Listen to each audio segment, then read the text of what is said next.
Hi y'all, welcome back to the house on Avery Road. Today is the day that I've been waiting for y'all for. What? Today's the day I'm very excited about because I've been wanting to bring y'all this video for a few weeks now. Today, this is what we're working on. This is my Kombucha hotel, okay? My SCOBY hotel. And I've got some gorgeous SCOBYs in here. And I'm out of kombucha. So we're going to start today and we're going to make a gallon of awesome kombucha. So let me show you what I'm fixing to do.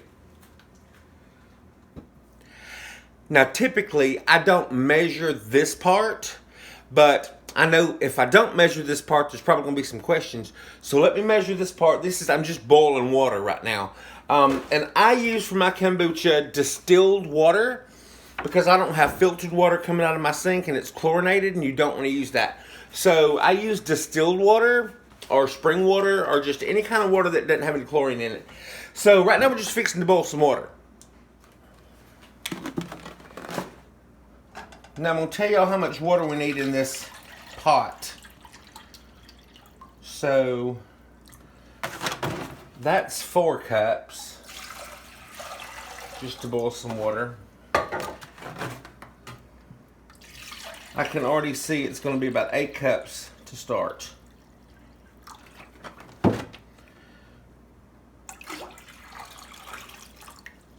Yep. Anywhere from 6 to 8 cups to start with this. And that'll be perfect. Now I'm just going to boil this water. Now, while we're waiting on the water to boil, I'm going to tell y'all what tea I use.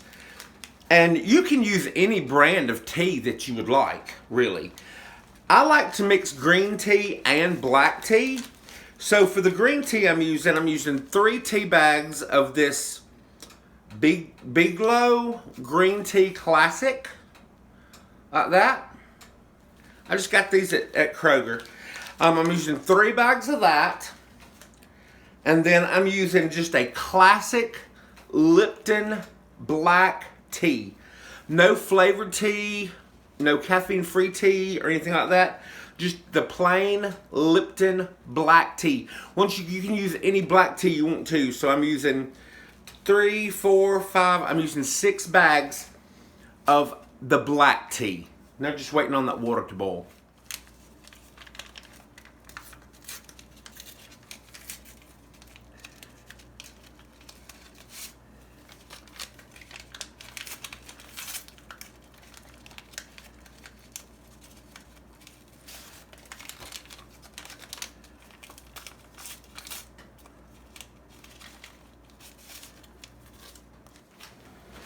Okay, so now this water has just come up. It's just starting to bubble.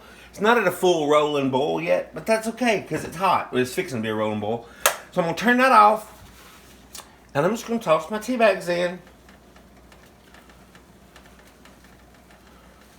Oh no, I tell you what I usually do. I do usually pick off this paper. I don't know that the paper would hurt it. But I think I'm going to pick this paper off anyway. Have y'all ever had kombucha? Tell me in the comments if you've had kombucha and whether you like it. I know I love it, but I know like my mama can't stand it. Let me pick out these. I just want to pick out these papers. I don't want to rip a hole in my tea bags though. Ew, that's hot.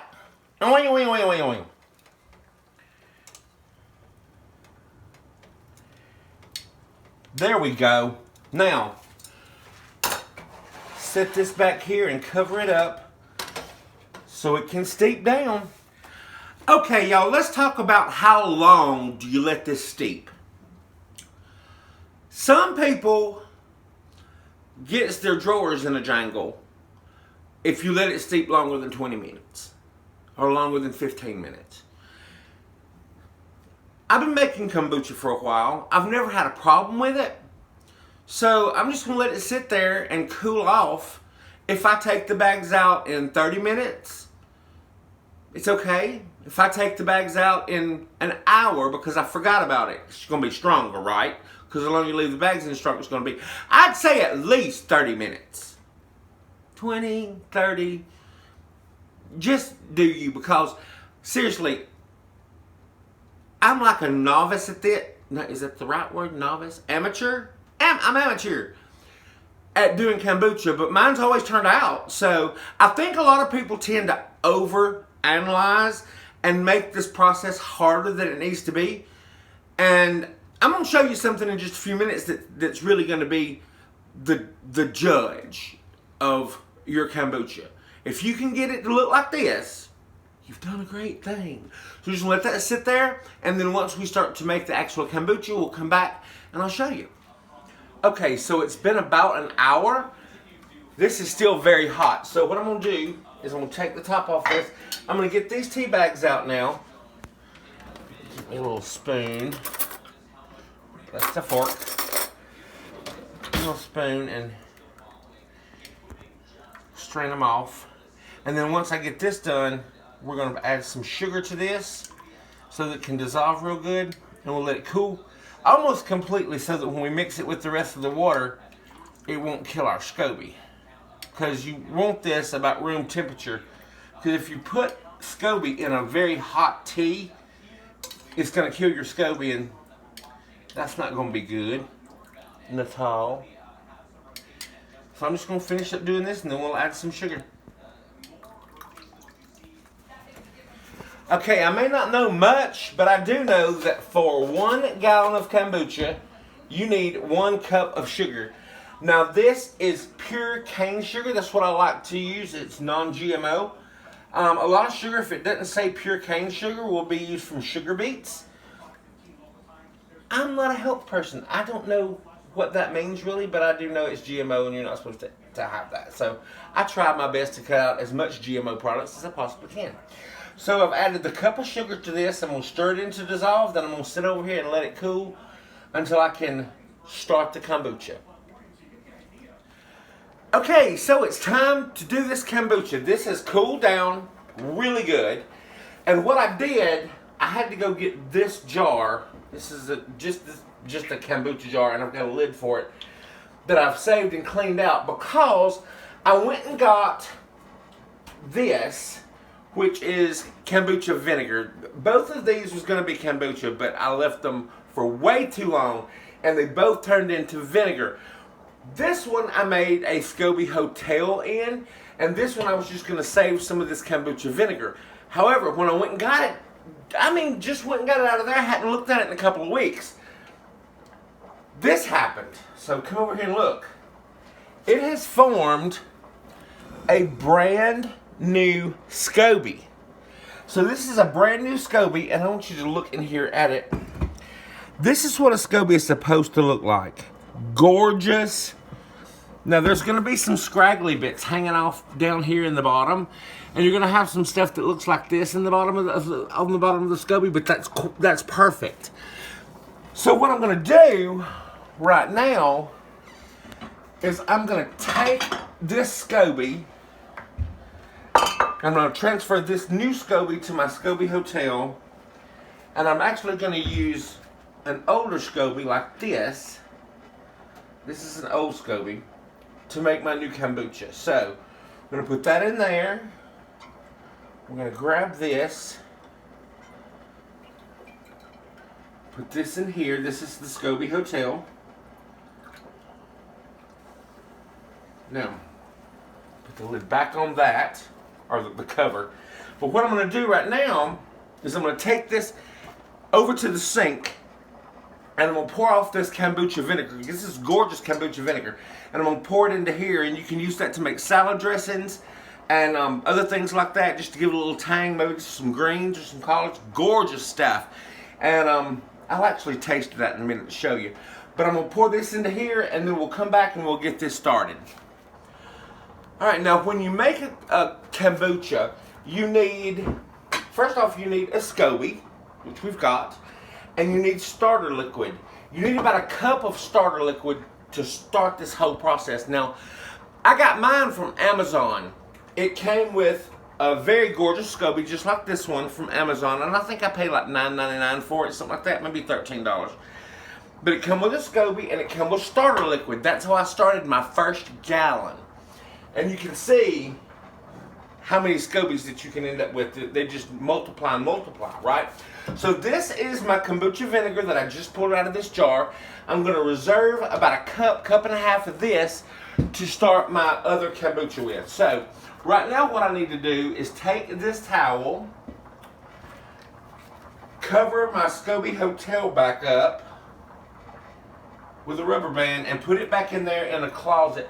Now I put this in the closet in a cool, dark, dry place, and I'll put that in there in a minute.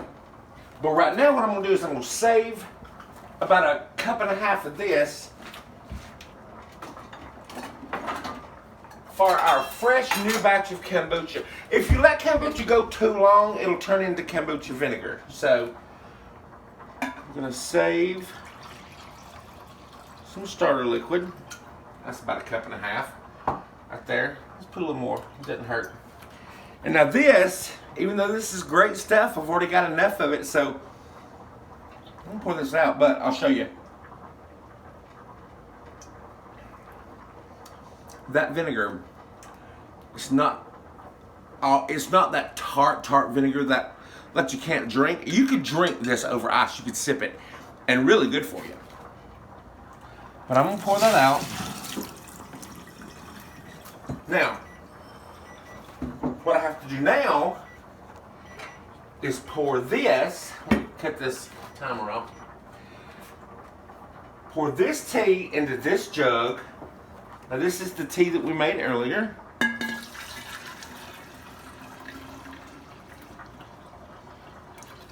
Perfect. Now, put in our starter liquid. Just like that. Put in our SCOBY. Just like that. Sometimes it'll float, sometimes it'll sink to the bottom. But then we're going to take the rest of the water and fill this on up. And it's going to make a gallon of kombucha.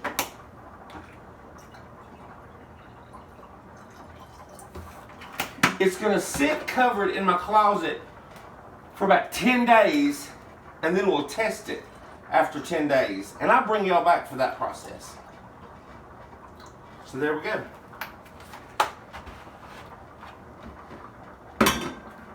We're done? No, not yet. All right. We've got our brand new kombucha started, fresh tea. This has got to ferment, like I say, about 10 days. It's going to do amazing things. I'm going to cover this back up, put it in the closet. Now, be looking out for the next video that when I do this. It's going to be about 10 days from now. We're going to come back, we're going to test this, and we're going to put it on for the second fermentation with whatever seasonings we're going to use. So if you like this video, I hope you did. Subscribe to the channel. Give the video a thumbs up. Leave a comment in the comment box. And keep on the lookout for part 2 of this kombucha video. Thank y'all. Bye y'all.